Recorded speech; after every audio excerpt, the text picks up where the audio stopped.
All right, Claire, is it okay if I kick us off officially? Go ahead. All right. Well, good afternoon, everyone on the East Coast and in the continental United States. And if you're west of California, I should say good morning. Thanks so much for being here for today's Bloomerang webinar, The Anatomy of a Successful Fundraising Appeal, Making a Compelling Offer Your Donor Can't Refuse. And my name is Stephen Shattuck, and I am the Chief Engagement Officer here at Bloomerang. And I'll be moderating today's discussion, as always. And just a couple of housekeeping items before I begin officially. Just want to let you all know that we are recording this presentation, and we'll be sharing that recording as well as the slides if you didn't already get those later on this afternoon. Just look for an email from me. I'll get all that good stuff in your hands today. So if you have to leave early, don't worry. You'll be able to watch the full recording later on. And you can even share it if you'd like to. I would definitely appreciate that. And as you're listening today, please feel free to send in your questions and comments. We're going to try to save as much time as possible towards the end of the presentation for Q&A. So don't be shy. We've got a great expert here that will answer your questions. So feel free to pass those along throughout the hour or so. And as you're listening, you can do the same through Twitter. I'll be keeping an eye on the Twitter feed if you want to send us your questions there. And if you have any trouble with the audio through your computer, we usually find that the quality is a little bit better by phone. So if you have a phone nearby and don't mind dialing in, try that before you give up on us completely, since it doesn't depend on your Wi-Fi and software and computer and all that good stuff. There is an email from ReadyTalk that went out about an hour ago that has a phone number in it for you to use. So try that rather than totally giving up on us. And if this is your first Bloomerang webinar, I just want to say a special welcome to you. We do these webinars just about every week. Sometimes we do them twice a week like today. But if you are unfamiliar with Bloomerang, we offer donor management software. So if you're in the market for that or just want to learn more about us, check it out. We can provide you a quick video demo. Don't even have to talk to a salesperson if you don't want to. You can still see the software in action. So check that out later on. Not in the next 90 minutes. Definitely wait till the presentation ends. But we'd love for you to learn more. But for now, I am very excited to introduce a stalwart of the Bloomerang webinar series, one of our favorites. She is Claire Axelrad. Hey, Claire, how's it going? I'm doing well, thanks. Thanks for being here. I know. I just want to give a shout out for the Bloomerang software. It's amazing software. It really, really is. So if you haven't taken a look at it, do take a look at it. Well, I don't get paid Claire, for saying that, but that was not planned, so I definitely appreciate that. So I'm going to return the favor and brag on you. Claire, like you may have heard before we started, hails from San Francisco. She's got over 30 years of experience working for and at nonprofits. She was recently named AFP's Outstanding Fundraiser of the Year, very prestigious award. She has a CFRE, but she's also a CFRE instructor. You can find her at many conferences, many webinars. She does her own webinar series. She's a guest here on Bloomerang. She's a guest on the For Good nonprofit webinar series pretty frequently. She's also a contributor to Nonprofit Pro. And her blog was recently named the top fundraising blog by Fundraising Success. You got to check that out. She will share all those links with you later on. She even is a graduate of Princeton University. I don't think we've ever had as prestigious of a graduate as you, Claire, on our webinar series. So one of my go-to experts. She's going to share lots of fun examples and strategies and tips with you. So I don't want to take any more time away from her. I'm going to pass things off to you, Claire, to tell us all about fundraising appeals. Take it away, my friend. Oh, okay. Thank you so much for that, Stephen. Welcome to everybody. I really want to give a shout out to you for taking the time today to contribute to your own professional development.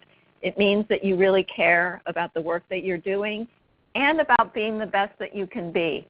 So yay you. And today we are going to look at something central both to acquiring new donors and to renewing and upgrading current donors. And that is your fundraising offer. And we're going to break that down piece by piece. But first, I just want you to consider what happens when someone offers you an opportunity to do something, anything. What's the big question you ask yourself before you take up this opportunity? what you're really asking yourself is, what's in this for me? What is going to compel you to say yes? Does this sound like something that's going to be fun? Or does it sound interesting? Or does it sound important? Is it going to make you happy to say yes? Is it even going to, are you even maybe thinking, well, if I say yes to this, they'll owe me one? What makes a fundraising offer compelling, something that donors really won't be able to refuse? It's because there's something in that offer that resonates with them in some way and makes them feel happy to say yes. And first, why listen to me on this? You already got some background on me. I have been doing this in the trenches, walking in your shoes, for 30 years. I oversaw fundraising and marketing for 5 different organizations. And since I went out on my own as a consultant 6 years ago, I've worked with even more organizations. And what I am about to share with you today, I can tell you, holds true no matter your size or your cause. So let's review what we're going to cover today. So we're going to go over 3 preconditions to having your fundraising offer work, sort of setting the table before you can get to the meal. We're going to look at 4 ways to stuff your appeal with benefits, because the donor, like you, is saying, what's in this for me? And then we're going to cover the meat and potatoes of your compelling offer, which will be 7 elements of a call to action, 7 triggers that make your appeal emotionally compelling so that your offer won't be refused, and 7 keys to readability. Plus there'll be 2 bonus tips at the end to help you get started and ending your appeal with a bang. So I want to begin with the equivalent of a poll, and just type your answers into the chat box. But what do you think is your worst fundraising appeal offense? And I would encourage you to even do this as an exercise back at your office. You know, just put a whiteboard up and put all these things up, and just have people go up to the whiteboard with your particular appeal in mind and put the stickies up so that you can figure out, we really need to work in this area. So I'm seeing impersonal, I'm seeing filled with data. That is a big mistake. Egocentric, not clear where the money's going to be used. Preachy, no specific ask. Problem is too big. Okay, so all of these problems. All right, we're going to cover all of them. But let's begin at the beginning, which is the essential preconditions to setting your fundraising offer up for success. You need a great mailing list, a great story to tell, and an understanding of the conversation you want to have, just like if you were talking to somebody about why they should give to your organization. So it's a give and take, and you can see from this pie chart that the mailing list is really important. So this is precondition number 1. And we are not covering list building today per se, but you have to start with a good list. The Pareto rule applies in spades here. And this is for both your snail mail and your email list. You can have the best copy in the world, but without the right group of people to send it to, you won't raise much money. And I really can't overemphasize this. I have seen too many campaigns fail for want of a proper list. And that means that the list is large enough, that it has data and salutations correctly entered into the database, that the addresses are updated, the deceased people are eliminated, and that you've ideally properly segmented your campaign. In other words, if you sent a slightly differently worded appeal to dog lovers than to cat lovers, you would raise more money. If you send a different appeal to current donors than you do to prospective donors, you will raise more money. So you're going to get these slides in the end. There are some tips on here of how to build your list. and then how to get to know the people on your list, because the more that you know about them, the more that you can segment your appeal. The next precondition is a great story. If you don't have a story that resonates with your readers, you're lost before you begin. So what I would do when I worked in the trenches is every summer I would sit down with my staff and we would brainstorm a theme for that year's appeal. And we would look for a story. Because an appeal that can't be resisted is not just about technique. Again, a message that's brilliantly crafted that doesn't resonate with your supporters is not going to work. So some of you who are on the call today may have some what I call classic causes, like a food bank, for example, where the message resonates all year long. Even you, however, might benefit if you tie into what is going on in your donor's mind right now. Like what's going on in the world. If the economy is such that people are losing jobs, then your message about people needing food is going to be more resonant. There's a lot of climate events going on, refugee crises, human rights threats. What do you think people are thinking about? And how can you tie this into your need and why funding is needed now? Because they're wondering, of all the things they have to give to, why is this particularly urgent? Then think about what key initiatives you have going on that need funding now. Because obviously you want to raise money where you need it the most. And then what is your best emotional story to illustrate these things? Just, it's annual appeal time again, give money, doesn't really cut it. So one way to quickly ramp up the emotional content in the story is with a great visual that illustrates your story. So once you brainstorm the story you're going to use, ask yourself if you have any visual to illustrate that story, because it really can make the difference. Here you just really want to jump into Camilo's story, meet him, and improve his life. The same is true with Alicia when you see their pictures. And just as an aside, a good story is a story that people are going to want to retell, that they're going to want to share. A great donor experience is one that's worth telling others about. So the best fundraisers give donors stories to tell, stories about the difference that they made, how exciting this process was, how deep the need they addressed was.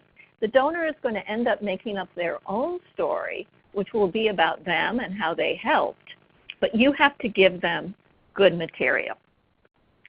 Then once you know what story you're going to use, you frame it in your mind as a give and take conversation. So you say something and then you imagine what the donor is thinking. Do you believe in miracles, Joe? With this letter you can make one happen. And Joe's thinking, that's intriguing. I wonder how I can do that. I'd love to be a hero. And you kind of play out this conversation in your head, which is very different than the lecturing tone that a lot of appeal letters take, where you're kind of trying to educate your donor, or even worse, trying to badger them and point fingers at them. Donors are not going to pay attention if the letter is all about you. You also want to make this conversation personal, just as you would in person. You want to call people by their correct name, not Joseph if their name is Joe. You want to err on the side of being informal, just as you would in a conversation. You want to be attentive to how the donor is connected to you. There's a new way to save the lives of people like your daughter. And he's like, I had no idea. I wish they had that when Susie was sick. You want to be relevant to how they are connected. Were they a former patient? Were they a volunteer? Are they a board member? As a board member, you know better than most, and you go on. You don't want to give them this sort of letter as if they've never heard about you before. Same is true if they have a student in your school. If they attended an event, as you learned at the event, the more you can connect them and seem personal and acknowledge their past association with you, the better. And I really like to evoke a common predicament. So this is a predicament that the donor can relate to, and you will talk to your donor as if they have some skin in the game. So for example, if I don't have a child with a disability, but I'm a parent, I could relate to how it might be or feel to have a child with a disability. So you relate to me like I'm a parent. If you're stuck in an airport due to a delay of some sort, you will strike up conversations with complete strangers about the common predicament that you're in. So you want to assume that there is this commonality. There's something that your donor relates to that they understand. And your tone should convey a sense of being in this together, sharing similar values. So these are the preconditions. I want to look more closely now at how to assure your appeal is centered around what's meaningful to your donor. And I have this acronym, CRAM, to help you remember these 4 ways to cram your appeal with benefits that your donor wants. Because remember, the donor is thinking, what's in this for me? And I have this very simple appeal up here that's just really short, but it does have all the CRAM elements. The first being connect. You connect with the audience based on their values. Now here it's, let us help make your holiday shopping the best experience ever by choosing the gift that keeps on giving. It's holiday time, you're connecting with me, I'm thinking about that sort of thing. Then you reward your audience so that they can feel good about themselves. Celebrate the holiday season by giving hope, mobility, and freedom to someone who has none. You will change the life of a child, teen, or adult with a physical disability, as well as the lives of every member of their family. This is a really good reward if I can do this. And then you have an action, something clear and specific that they can do to get that reward. And here it's very clear. Give $75, buy a wheelchair. And then you try to make it memorable. You want something that sticks with the donor. And that's why I was talking about stories and memorable photos. And here, included with this appeal, there was this 4-color photo of a little girl in a wheelchair. So it's a lasting image that's directly tied to the cause. So now I just want to drill down into all of the key elements that's going to trigger your donor's giving instincts. So you can cram all of these into your appeal and make it do its job. So I want you to make your mantra the Godfather's mantra. I'll make you an offer you can't refuse, but not in a bludgeoning way, in a I've got something you're going to really want to be a part of way. And there are 7 content triggers, 7 asking triggers, and 7 readability triggers. So when you finish your appeal, run it by your friends, run it by your family, and say, hey, can you refuse this? And if they say, yeah, I can, then you have to go back and look and see if you've failed to include any of these 21 key elements. So we're going to start with the content triggers. And what I really like to do when I'm composing a letter is begin with a photo. And I like to choose a photo that has as many of these content triggers in it right off the bat, because that makes my job a lot easier. And then I can fill in the rest. So here you look at this photo, you can see the problem. This guy's homeless, he needs help. And I can imagine the solution to this. And I can fill in the specifics of the goal and the cost. I can fill in some more emotional prompts in the narrative of the story. I can give you a deadline for when the money has to come in. And I can try to get you imagining yourself in this person's shoes, putting it in some kind of context for you. And then finally, I can make you feel like a hero and reward you for giving.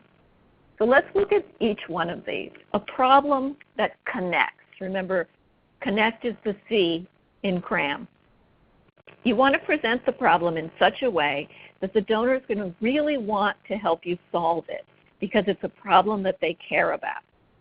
And the kicker here is you've got about 2 seconds to draw your reader in, which is why I like to begin with a one-sentence takeaway that arouses curiosity and simplifies the problem and makes it as black and white as possible.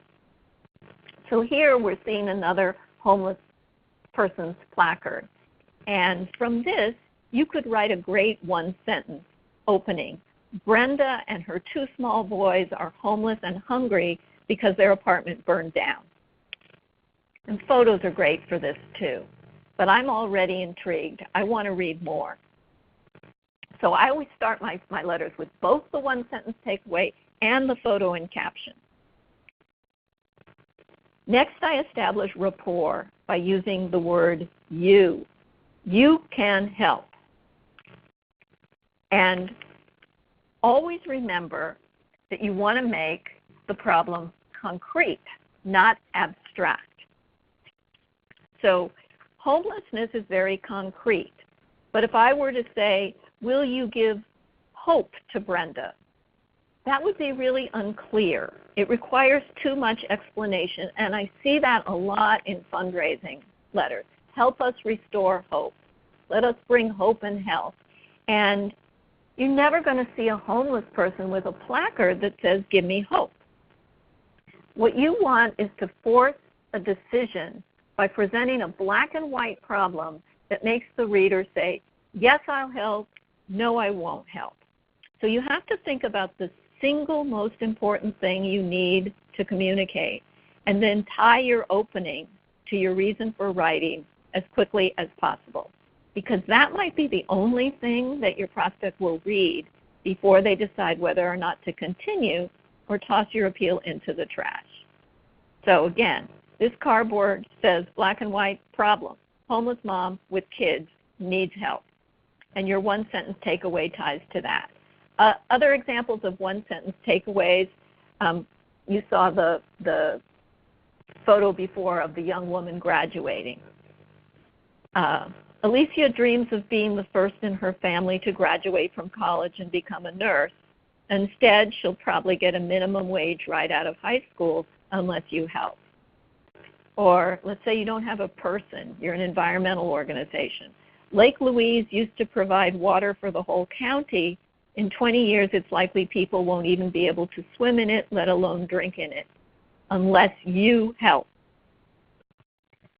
Folks who are likely to say yes to your appeal are those for whom the problem readily connects with their values. And those who are going to say no are those who don't really care about those issues. It just doesn't connect for them. And then there's the folks in between, those you need to persuade that something is wrong, something they can right. So you really need to help donors see the problem. And then you suggest a simple solution once you've persuaded them that there's a problem. And then again, you want the solution to be as black and white as possible. So the problem is, please save me. That's the dog that needs rescuing. The solution, black and white, is give to rescue the dolphin. Now, it's not give so we can take all this soap and wash them off and do this and that and the other thing. People don't care about your process. This is really important because many, many appeal letters are filled with egocentric stuff about your process. And you might care about the fact that you're doing this with 25 full-time equivalent employees in 4 locations across 5 counties, or that you help people physically, spiritually, mentally, and socially. This is jargon. Your donor doesn't think this way. They care about the core problem that your clients face and what it will take to help them overcome the problem. They don't give to numbers of staff, numbers of volunteers, or even numbers of clients. They give to the bottom line, the fact that the problem is going to go away with their help. So focus on the result. Make the case that animals need to be saved, then show the solution, you and your donor rescuing them. You know, they don't care how homeless people get shelter. They just want them to get off the street and fed and clothed. They give simply so these things will happen and wrongs will be righted. So show them how they can make the problem end and be specific. You want to give a clear and upfront goal with a cost. That's what's going to activate your donor to give. So describe exactly how much the gift is needed, precisely what the money will be spent on. Again, it's unclear what something like HOPE costs. A vague request is going to yield a token gift. So if you tell me that you've got a $1,000 goal, my $100 gift is going to have some context for me. Whereas if I'm imagining you have a $100,000 or $1 million goal, I just don't know how much to give. So vague requests really leave money on the table and don't inspire thoughtful or passionate giving. The next content trigger is emotional prompts that stick with your reader and make your appeal memorable. So they connect and they reward. In terms of connection, again, you want to come at this appeal from your donor's perspective. They don't have a child with cancer, but they can imagine because they're a parent. They may not have been tortured or abused, but they can tap into their fear of what this might be like. In terms of reward, you may have heard that there's been a lot of research done with MRIs that show that people's pleasure centers light up when they even consider making a gift. So everything about giving, thinking about it, and doing it is really good for us. So you should never feel bad about crafting a fundraising appeal that asks someone to act, to do something specific, because in return for that, they're going to be amply rewarded emotionally. And this idea of emotional satisfaction is really important. One of the key insights in the commercial world is that they found that emotionally satisfied customers are substantially more profitable than rationally satisfied customers. So how do you do this? Well, there's lots of emotional triggers, but I'm going to come back to the strongest one, which is storytelling. You want to tell a compelling story with emotional prompts that inclines the donors to give a happy ending to the story of woe that you have presented. This really satisfies them. So, we are wired as human beings for stories. There's a great book by Lisa Crone, Wired for Stories, and it has a lot of the brain science about how you can kind of really hook people from the very first sentence of your story. And one of the things that it shows is that we, from very primitive times, have listened to stories, and we want to enter into stories and become enraptured, feel a part of that story. Whereas when there's a lot of data that we're confronted with, we naturally want to put up our dukes and refute that data. So if you have data, it just stops people from reading. It stops them dead in their tracks, and they start to think, that seems like 1 in 4 people are hungry. That doesn't seem right to me. And it just stops them dead in their tracks. Whereas contemplating giving a happy ending to the story gives a dopamine rush. And that tells us to pay attention. And if you don't have that, even the best prose is not going to hold people's interest. So of all the content that you can create, stories are the most powerful. Stories are really a gift to people because they give them the opportunity to be a hero, to save a life, to cure a disease, to clean a river. And when you offer a gift to somebody, it's really hard to refuse. I mean, think about your own childhood or your own kids. When somebody says, "Want me to read you a story?" the answer is usually yes. We love stories. We remember stories. But not if the story is boring or rambling or pointless. So you want to be succinct. The best mode is the before and after the donor's help. And you talk about a protagonist that people can come to relate to care about. And then you give a problematic tale of misfortune or struggle or conflict. And then you show the donor how to be the hero who creates the happy ending. And remember, donors aren't buying a story about you, about your organization. They're buying a story about themselves as a hero. So if your fundraising is all about how awesome your organization is, if you make it about your organization's story, you're not helping donors tell their story.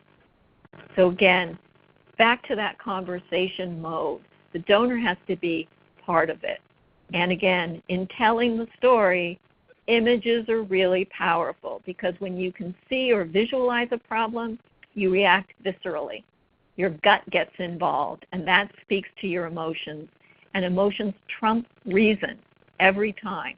Heart versus head, heart wins. So, in telling your story, you want to tell one story. And there's a very famous experiment done by Paul Slovak in 2007 that made people familiar with what we call the identifiable victim effect. And in that study, those who received a fact-based appeal from Save the Children about the numbers of children in need gave an average of $1.14. Those who read a story about an individual child in need donated an average of $2.38. So more than twice as much. And then you might think, well, if I combine the story with the data, that'll be the best of all possible worlds. No. Data stops people in their tracks. And the researchers called what happened in this case, where they gave only $1.43, they called it the drop in the bucket effect.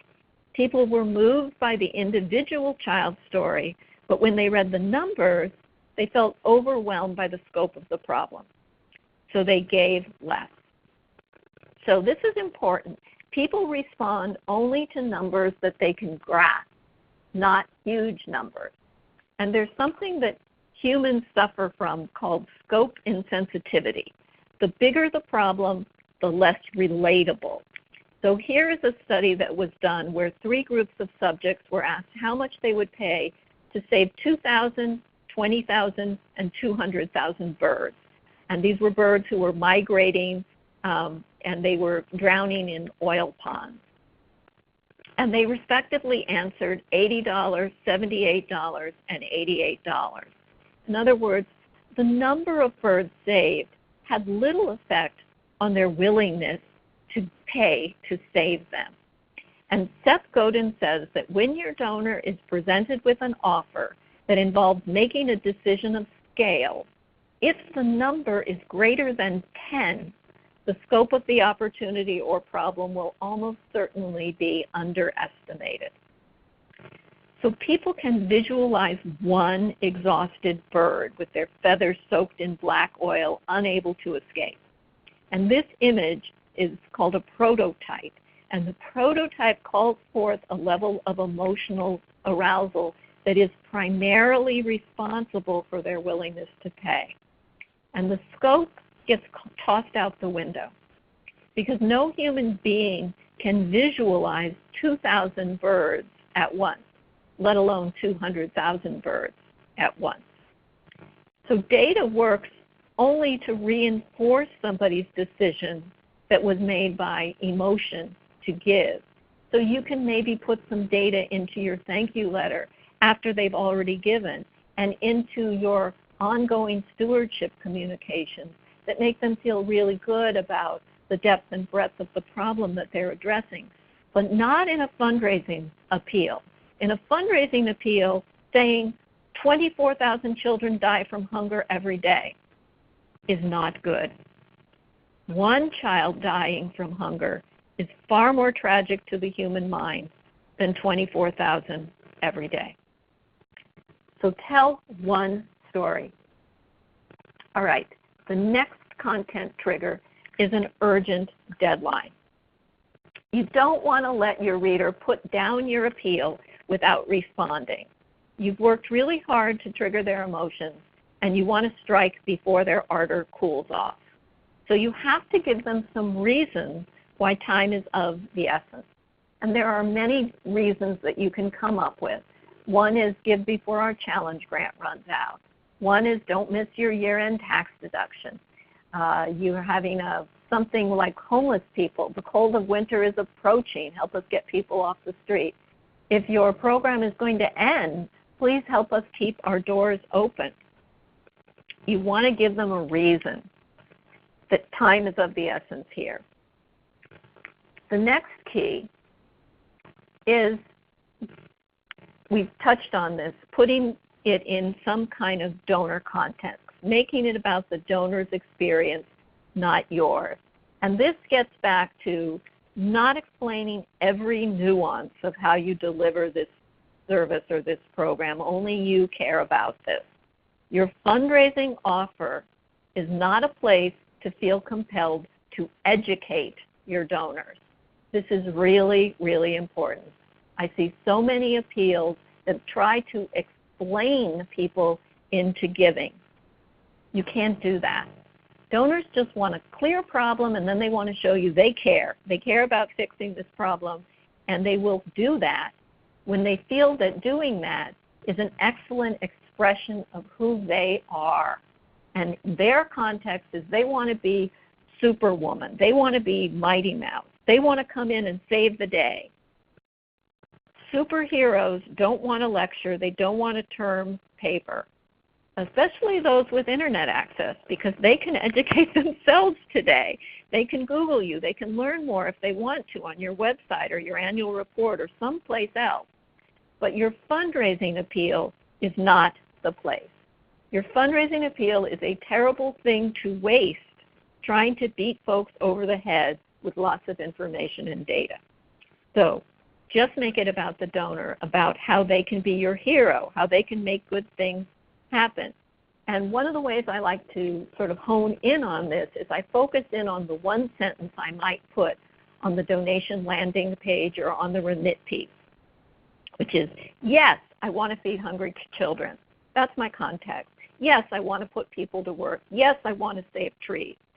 Not, yes, I want to help heal people holistically so they can become self-sufficient through this, that, and the other thing.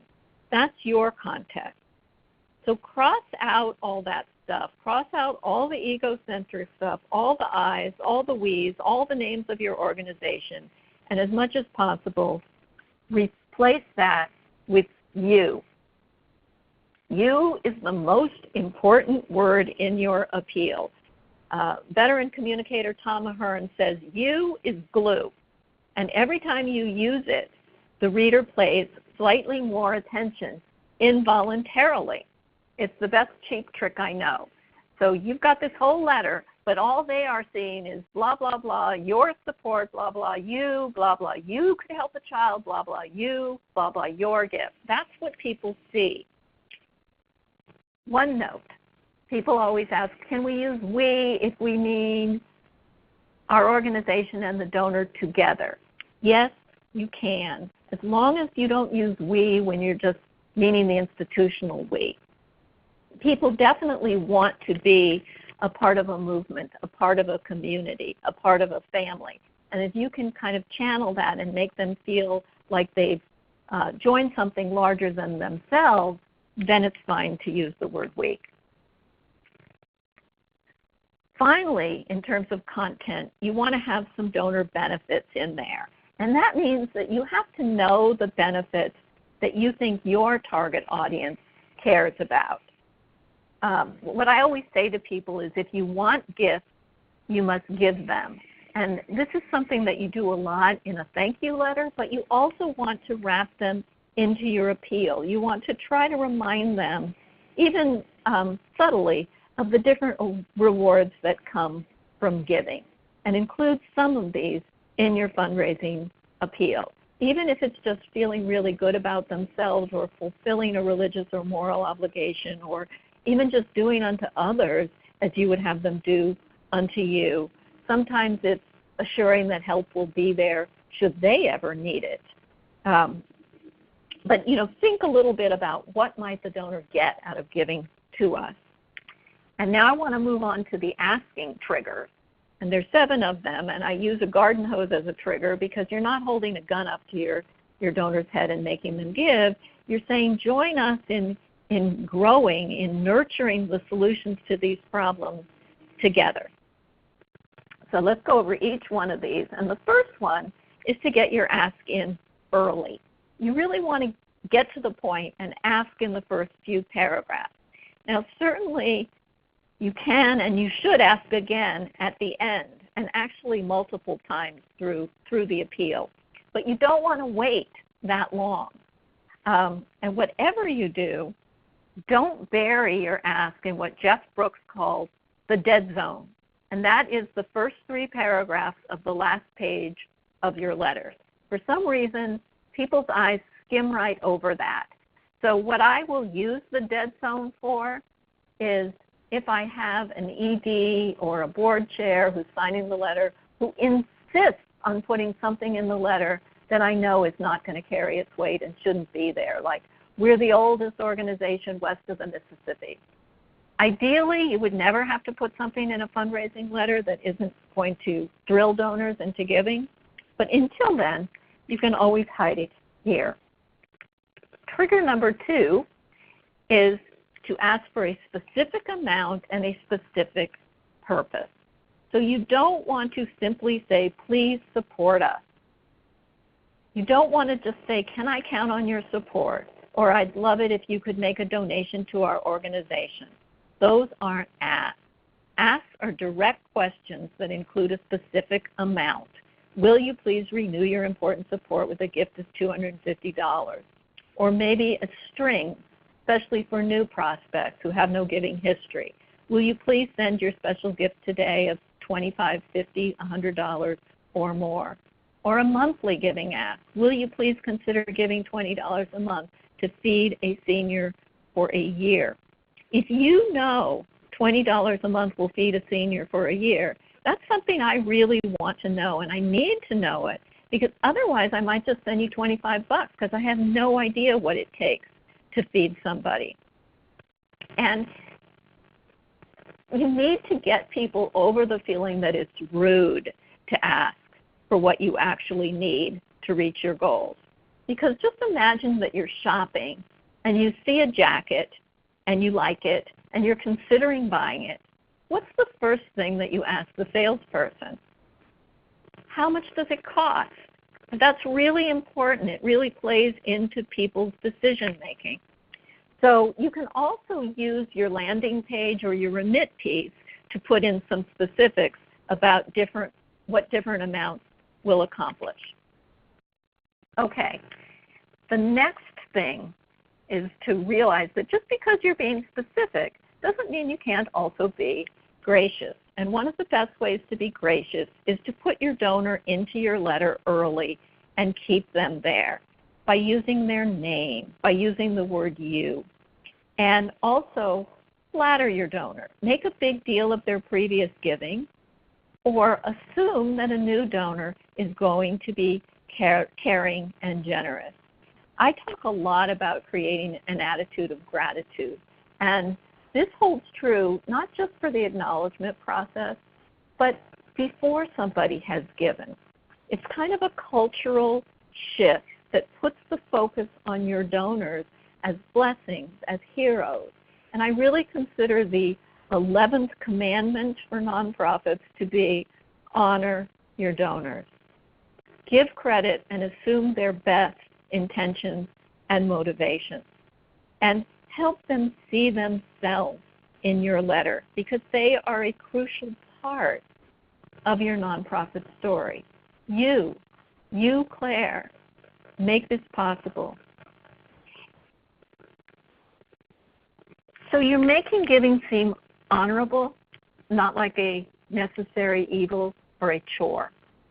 And then this flows right into being grateful, to reminding past donors of their gift. That is really important, not just as a nicety, but it also activates one of Robert Cialdini's 6 principles of persuasion, which is called commitment and consistency.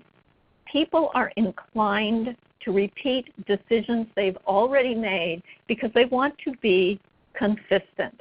So if you remind them, oh, thanks so much for the gift you made last year, they're like, oh yeah, I already made that decision. So it shortcuts the decision-making process for them this time. And they're just like, yeah, I'll do that again.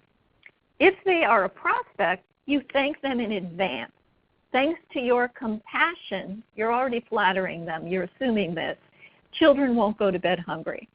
When you act as if people will come through for you, it becomes a bit of a self-fulfilling prophecy, and it works a lot better than haranguing people and asking them to do their duty. The next asking trigger is making it appear that this solution is going to work, that their gift is really going to solve the problem. So you don't want to make the solution seem too big or too complicated.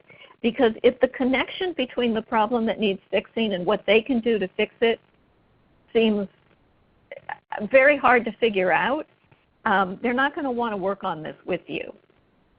If they can't imagine that their gift is going to be more than a drop in a bucket, they're going to put your appeal down because it's just too frustrating. And giant tasks are discouraging. That's why we always try to break tasks down. And your donor knows she can't cure cancer, but she can help you make progress in finding a cure. So you want to tell her specifically how she can do this. It's why we break down your entire organization's mission into one relatable story. Trying to solve multiple problems at once is discouraging. I know I can't cure every societal ill, and I can't help every one of your different programs with my $25 gift. So you want to stick to one problem at a time. And then here's like a little trick, which I love, which is that people will tend to believe you if you use the word because. And there's research showing that using the word because increases success rates by over 30%. And there's a very famous study of somebody going to cut in line at a Xerox machine. And they come in and they say, can I cut in line? I need to make some copies because I'm in a hurry. And they did a whole lot of them, because I'm late, because I want to. It didn't matter what they said. They were always allowed to cut in line when they used the word because. So there's a difference then between saying, today I'm sharing Amelia's story with you, and today I'm sharing Amelia's story with you because she needs help. So just a little asking trigger to keep in mind. The next one is flexibility. So you want to enable people with different giving capacities and different interests to all participate. So you want to alter your offer based on what your reader can afford or what your reader might be interested in. And you want to deconstruct it and break it down into chunks. So $100 pays for 4 hours of home care. $1,000 pays for 1 week of home care. And you wouldn't ask your $100 prospect to give toward a week's worth of care because they might feel then that their gift is insignificant. But you also want to go back to what we previously talked about, which is you want to give something to people that they can visualize. That helps them believe in it. So for the $10,000 prospect, 400 hours of home care is too hard to picture. So you might suggest they fund home care and meals for 2 months for one person.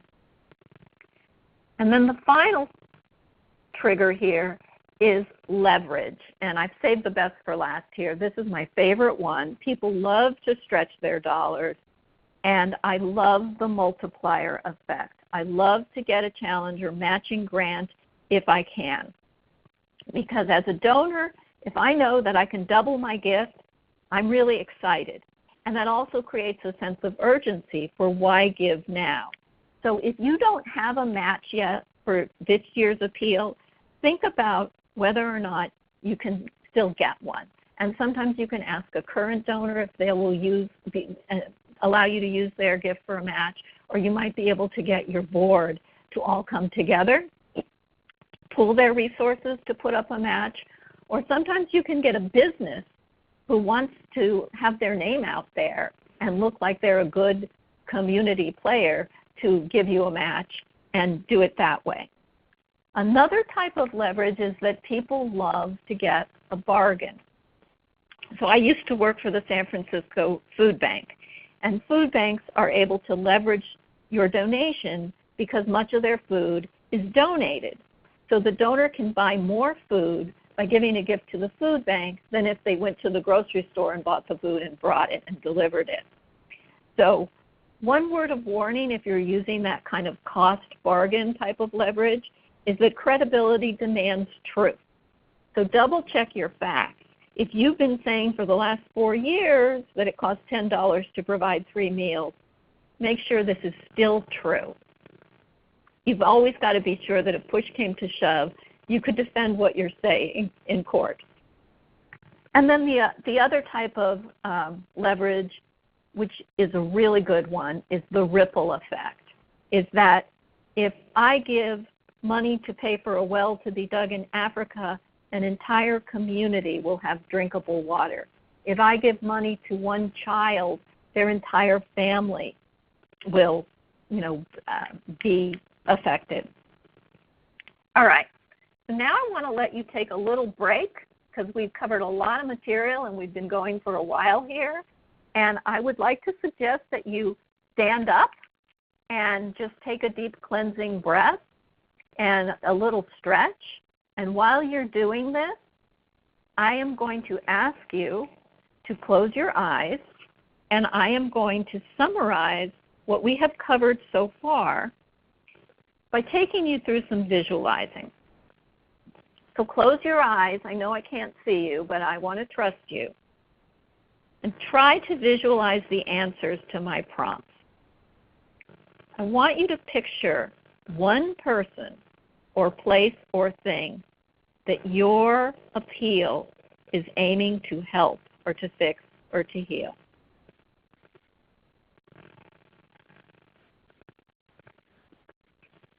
Okay, so I hope you've got one picture. Now picture one thing you want your donor to accomplish to be your hero.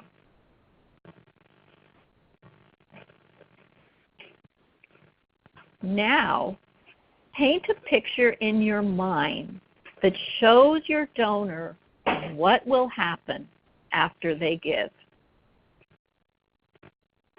A picture, not a graph, not a spreadsheet, or not a pie chart. A simple story they can visualize. A story they want to be a part of. A story to which they're giving a happy ending.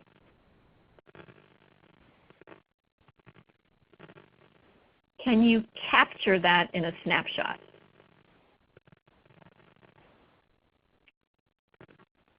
Now write a caption under that snapshot.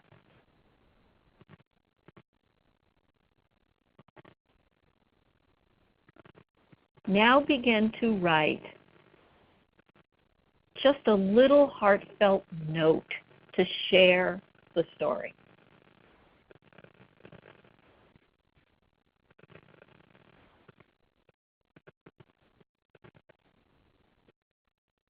After your would-be hero finishes reading what you've written, how are they feeling? Are they bursting with anger about a wrong that needs to be righted? Do they have a little lump in their throat? Are they feeling empathy because they can imagine something like this happening to themselves or a loved one? Is there a little smile on their face as they imagine coming to the rescue? Are they feeling emotional enough to act? Okay, open your eyes. Sit back down. I hope that gave you a sense of what we're trying to get at with this appeal letter or appeal email. And now I want to move on to the 7 readability triggers, because how your appeal looks and reads matters. Too often we make them look very corporate and unfriendly. And to draw people in, I always go back to the basics of the friendly letter that I learned in my middle school typing class, and they still hold true. You don't want to booby trap your letter with tiny print and squished paragraphs and too many fonts. Part of making the appeal a positive experience for your donor is making it easy to read.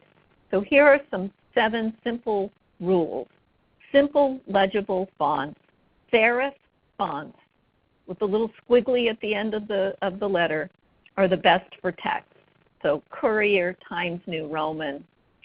Research shows that sans serif typeface is 4 times less easy to read than serif. So you use the sans serif for headlines and subheads and the serif for everything else. 14 is the new 12. It used to be accepted that 12-point text was readable by most people, but not anymore, because boomers are aging and many of them are your major donors. And so the new recommended standard is 14 points. And yes, I know this means you cannot fit as much on a page. Flip your page over. Your donors will cheer you for saving a tree. Whatever you do, resist the temptation to forego editing in favor of squishing your font to 11 points so that it fits. And indent your paragraph. Flush left is not a friendly letter. That's a business letter. Remember, this is a conversation.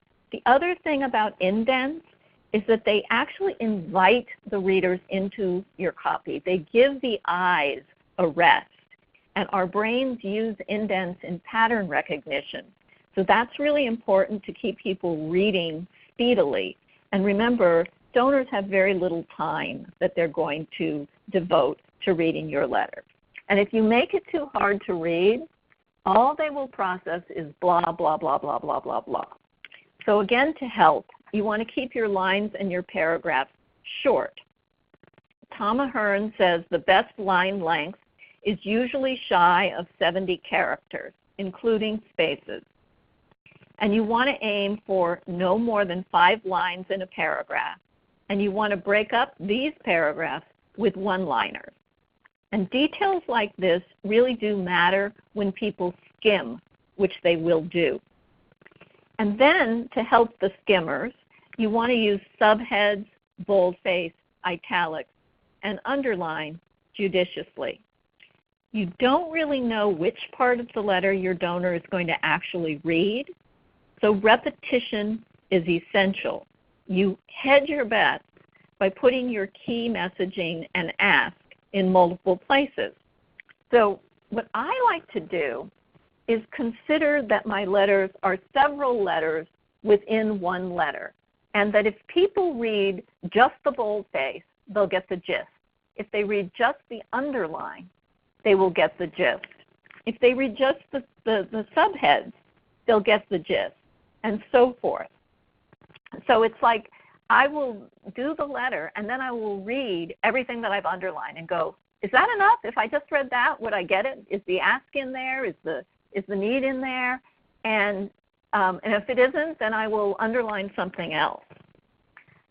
So repetition, again, is essential. Hedging your bet is essential. You can look at this more closely later. I've also got an email appeal example for you, too, because that's much shorter. But you can still follow these basics, and you can still have, the underlines and the boldface and stuff to help you. This one has a great opening line.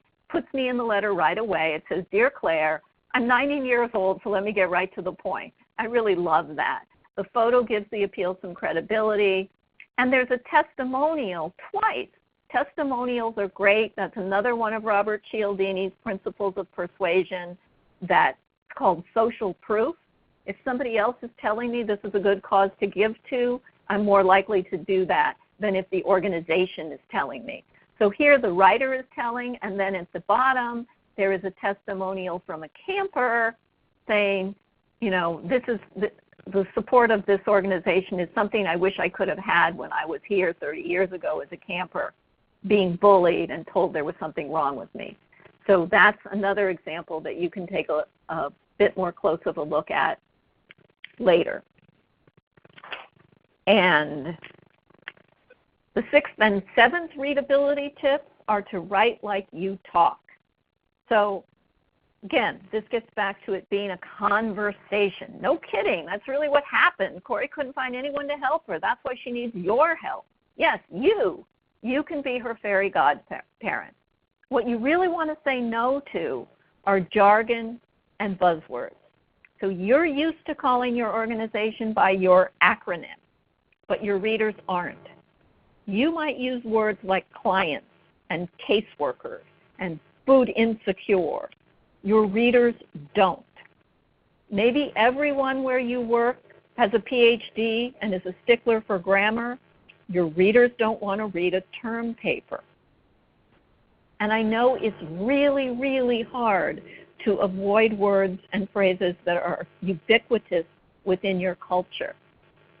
But no one is going to stick with your writing if you use those kinds of words and phrases. If you say, help us with capacity building, or here's a line from a real fundraising letter that I received that said, help us provide preventive, educational, therapeutic, and supportive services emphasizing intergenerational ties and community responsibility. I mean, it just stopped me dead in my tracks. I don't know what they're talking about. It's a quintessence of all I hear is blah, blah, blah. So read your letter out loud before you send it. And every place that you are tempted to put in a contraction, do that. If you want to begin a sentence with and, but, that is really fine. If you want to have a one-word sentence, that's fine. And if your spell check tells you you've got a sentence fragment you should consider revising, ignore that. You want to go back to middle school. And there's something that many of you may be aware of called the Flesch-Kincaid score, which is a built-in tool in Microsoft Word that applies a calculation to sentence length and number of three-syllable words to come up with a grade level. And the best level that you want to be at is 4th to 6th grade. And the important thing about this is to understand this is not about education. It's about ease of comprehension. Low grade level copy is not talking down to readers or treating them like children. You really have to think of it as a form of courtesy, like enunciating clearly when you talk. And copy that is 4th to 6th grade level is barrier-free and can be read quickly and comprehended easily by all adult readers. If you go much above that, it takes extra concentration. And a reader who is in a hurry is going to have trouble comprehending and will be more likely to skim or stop reading. So short sentences, action words. Help Julie go to college. Build a well in Africa. Get Sharon and her 2 young kids off the street. Use the active voice. Action begets more action. So I bet you could go back into last year's appeal and see where you could reduce a 3-sentence paragraph to a succinct sentence. The key is to simplify, and Jeff Brooks suggests that you remove the first 1 to 3 paragraphs of your letter. And you would be amazed, this works almost every time. Almost every writer, including me, spends the opening paragraph or so warming up before we get down to the real work. The other thing that you can eliminate is the word that. So not every time, but most of the time, sentences like, I hope that you will give, usually go better without that. I hope you'll give. Adverbs. You can get rid of almost all of them. They seldom make your verb any stronger. Adjectives. Pare them back. A good adjective can earn its keep, but most of them don't.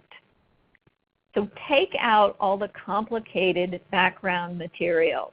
Some details are good, that they add some color, they add some specificity and some authenticity, but too many make the copy hard to understand and remove the focus from the important stuff. So I know you've written this beautiful letter, but don't hoard all those beautiful words because you don't need them. And now on to your two bonus tips to start and end with a bang. The first one I've given to you already, which is to include the story photo and a caption. This is where I begin. If I don't have a photo to illustrate the story, I find another story. People look at photos before text. And if you can grab attention with a compelling photo that tells your story, you're way ahead of the game. Picture really is worth 1,000 words. It's a great shortcut. Add a caption and you've almost got the entire purpose of your appeal. So what kind of photos? People always ask happy or sad. There is no one answer to this. It really depends on you and your cause and your organization, and it's something worth testing. But what I tend to do as a general rule is sad photos or neutral expression photos in the appeal where I'm suggesting there's a problem, and happy photos on the landing page or the remit piece where people are checking off, yes, I really want to help. But test this for yourself. And kids are really good. Animals are really good. Kids holding animals are dynamite. And then the bonus for the end. PS is your most valuable real estate. 90% of people read the PS first. And there are eye motion tracking studies that show we go from the salutation to the photo over at the right and then right down to the PS and the signature. So if you write your PS first, that will often force you to write a compelling appeal that includes all the elements of a compelling fundraising offer. Or write your letter and then go back through it, or if you're the editor, go through it and pull out your most important message, the most important thing you have to say, and move that to the PS to assure that that is seen. So this PS says, I can't say it enough, there's a $200,000 match at stake. We can't maximize it without your help. So right there, the urgency is there. One of the rewards for giving is there. Please renew your support. It's reminding you right there that you've given before. And help Madhu secure a brighter future for her family. I would have probably made that a little bit more specific, but it's not bad. It's got a benefit in there. And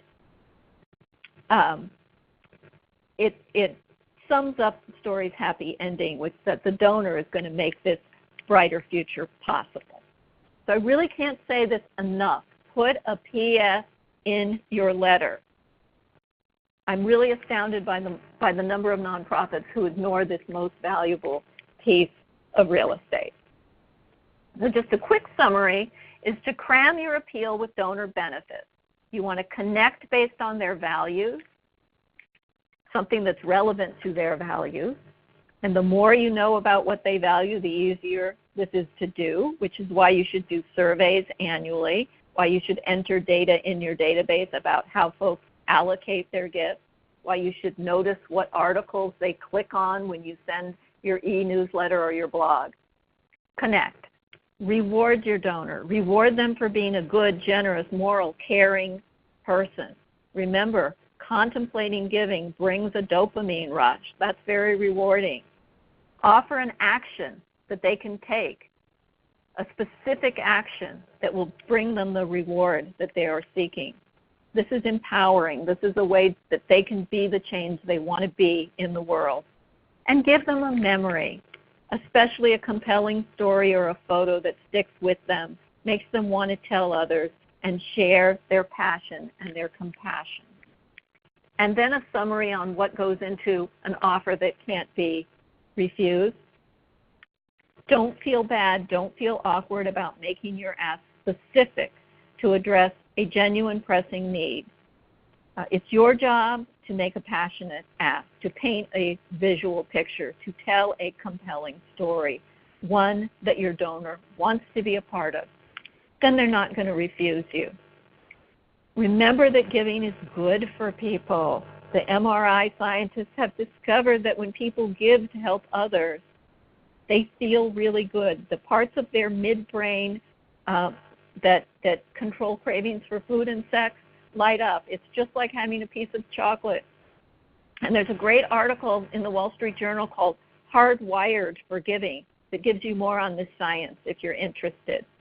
So say no to sentences like, every little bit helps. Ask specifically for what you need.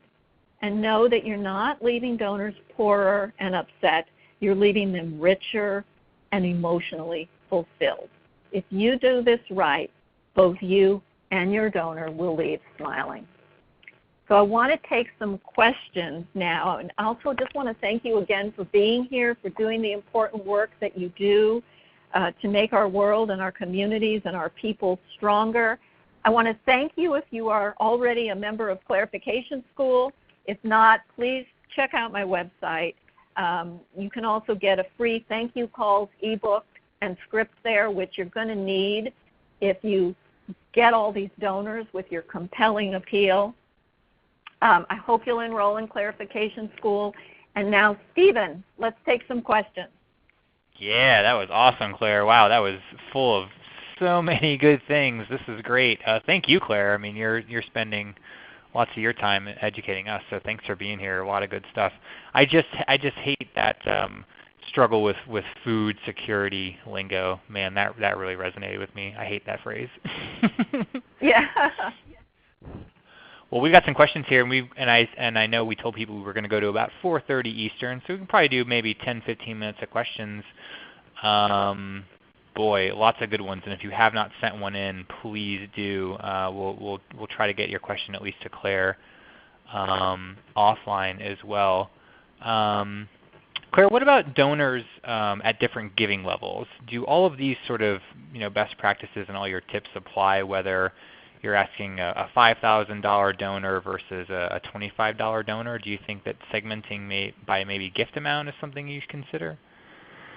Yeah, well, definitely segmenting by gift amount makes sense. All of these tips apply to donors at every level. The more that you can sort of target and make it feel that you're having a personal conversation with the person, of course, the better.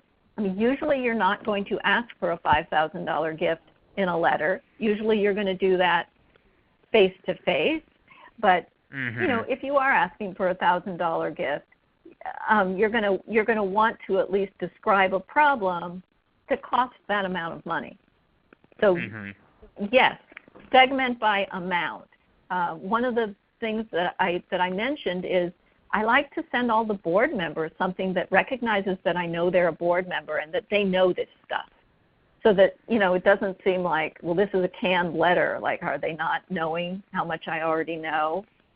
So, as a parent, you understand that stuff is important. And also, if somebody has indicated to me that they always want to give, I used to work for a comprehensive social services agency. So we had programs for seniors and for children and for individual single adults. And if someone says, I only want to help children, then I better send them a letter that talks about a child and not something else, or they'll think I'm not paying attention to them. Yep. Makes a lot of sense. Here's one from my buddy Martha here in Indy, and a lot of people asked a variation of this question. What about organizations that maybe don't necessarily have that sort of mission that creates a sense of urgency, like maybe disaster relief or a disease or starvation, things like that? What about people that are just doing good programs, obviously, and great missions, but maybe don't have those sort of life or death type situations. Any advice for those people? Yeah. So you have to always, you can always come up with a reason that you need the money now. It's why one of my favorite things is the leverage, the challenge, because you've got a challenge and it's going to, if you don't give by whatever date, the challenge is going away. So I always like to try to get challenges. The other thing is just sometimes you might have a goal. Like, we have a waiting list of X number of people for this program, and if we don't raise this money by this date, we're going to have to turn them away. Yep. The same thing if you're just trying to expand a program. So that's kind of, it's a way of demonstrating the need, and also, of course, you have a budgeting issue yourself. Like, you really are not going to be able to do that program if you don't have money for it, which is why I don't like the generic appeal, which is just give money to support us whenever. Right. Because that is very easy for me to turn away. But if I told a story about a specific person who maybe is going to come to our after-school program and say, and then I'm able to say, we have a waiting list of this many, people for this program, and if we don't hear from you by this date, we're not going to be able to help them. Got it. What about the opposite side of the coin, people dealing with very sensitive issues and they struggle with perhaps using photographs of service recipients, program recipients for confidentiality issues, or maybe just the graphic nature of the mission that they are trying to alleviate? What about those people? Is it just simply stock photography that conveys the same message but isn't actually a photo of a real person that you're helping? Any advice for those folks? Yeah. So you can do that. You can use a stock photo that is evocative, and you can use a caption that, rather than using the name of the person, is like, I'm trying to think of what I would put.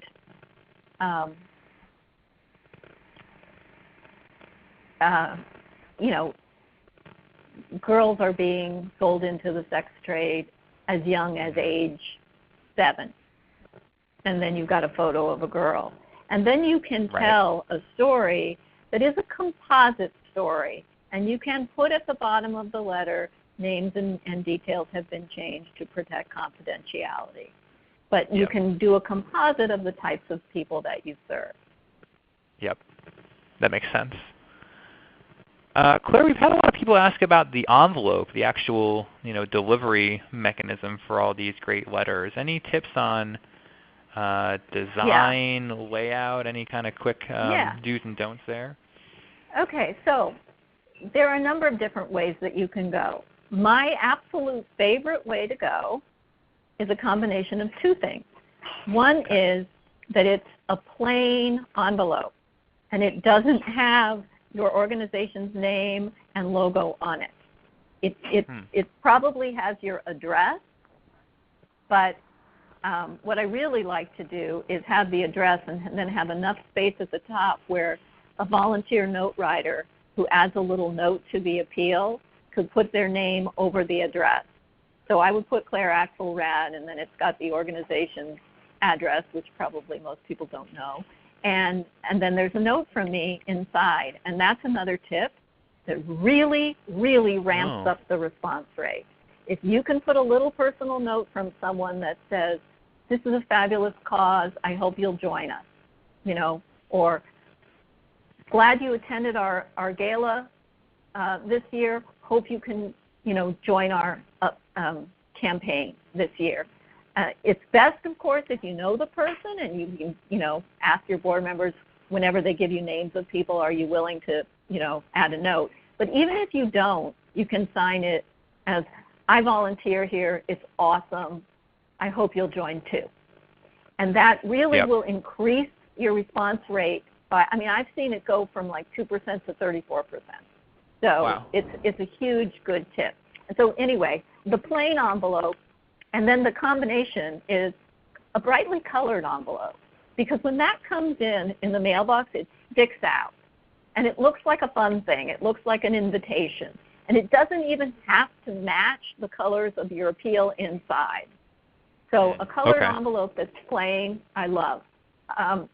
Teasers can work too, but the teaser has to be a good one. You know, it has to be something that maybe starts a story that you're going to really want to see what the ending is to.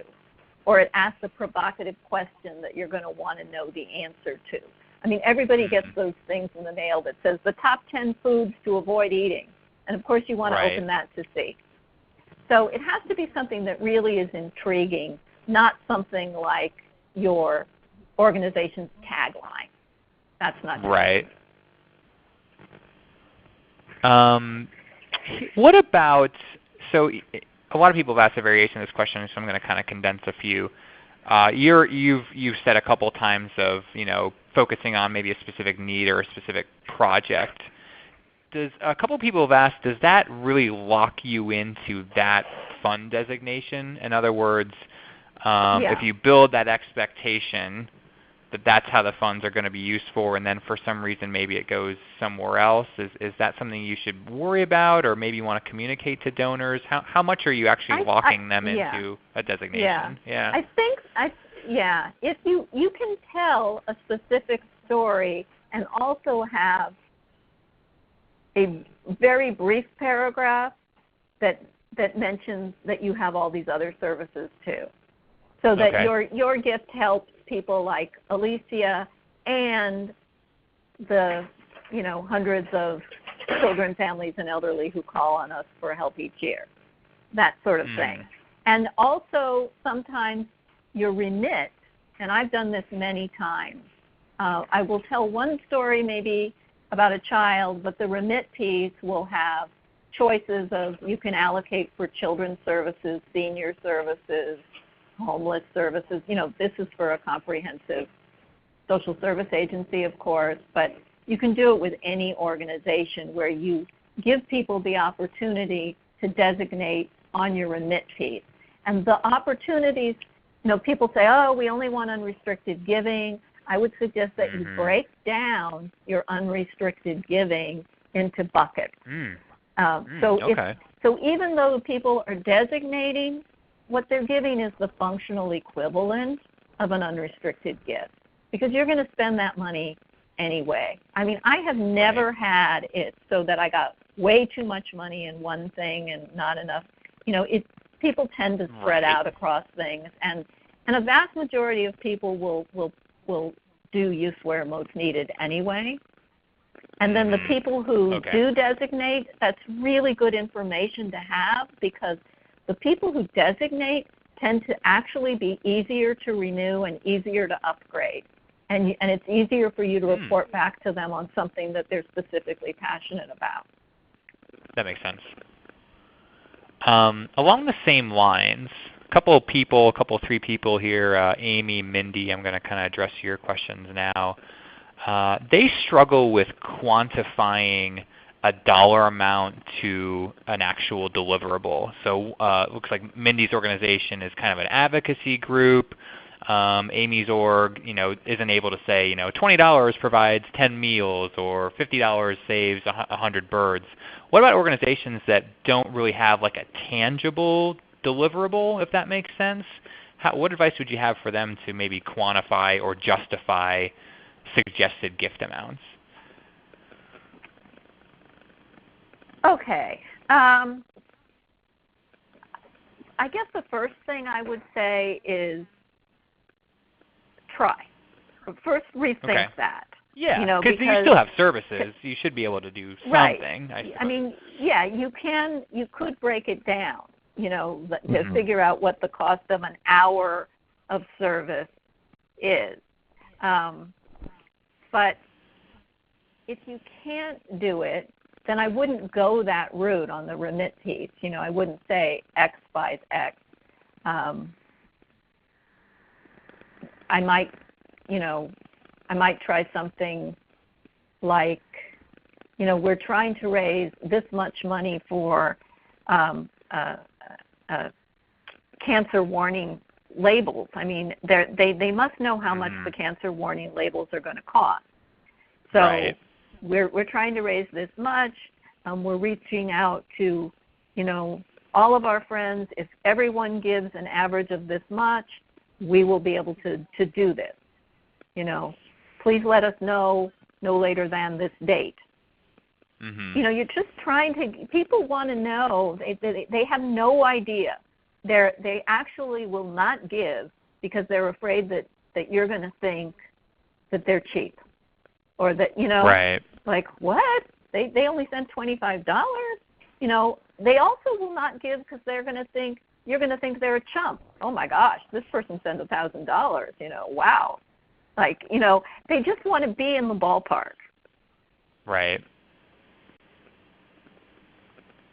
So there's got to be a way that you have a goal of what you're trying to make possible.